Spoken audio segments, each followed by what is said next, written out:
I just saw the 2002 slapstick action comedy Stealing Harvard, written by Martin Hines and Peter Toland and directed by former Kids in the Hall alumnus Bruce McCulloch. Stealing Harvard is about a guy who, many years before, promises to pay for his niece's college education, but regrets it when years later she's accepted to Harvard. It stars Jason Lee, Tom Green, Leslie Mann, Dennis Farina, Richard Jenkins, John C. McGinley, Megan Mullally, Tammy Blanchard, and has cameos by Chris Penn, Seymour Cassell, and Nick Offerman.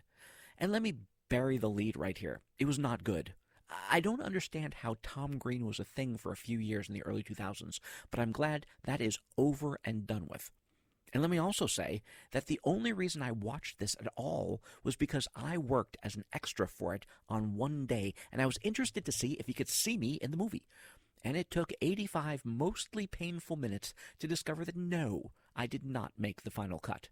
All I remember about that day was seeing the director, Bruce McCulloch.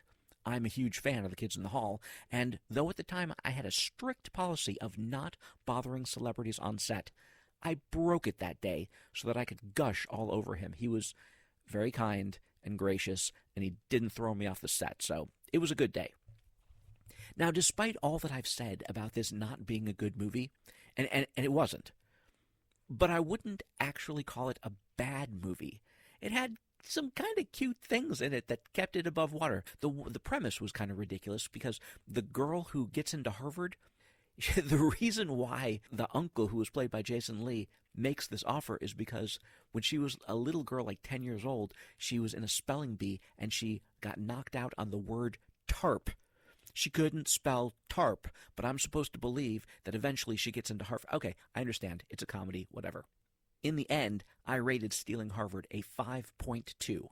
Now, 4.9 or below are bad movies, but a 5.0 to a 5.4 are what I call not good, not bad, just I could not recommend this movie, however, unless you're one of the few Tom Green fans out there, or you're a masochist, or if you're a Tom Green fan at all, you must be a masochist, so Stealing Harvard might be right up your alley. But don't take my word for it. Check it out for yourself and let me know what you think in the comments. Now I gotta run because the next movie I want to see is starting right this minute.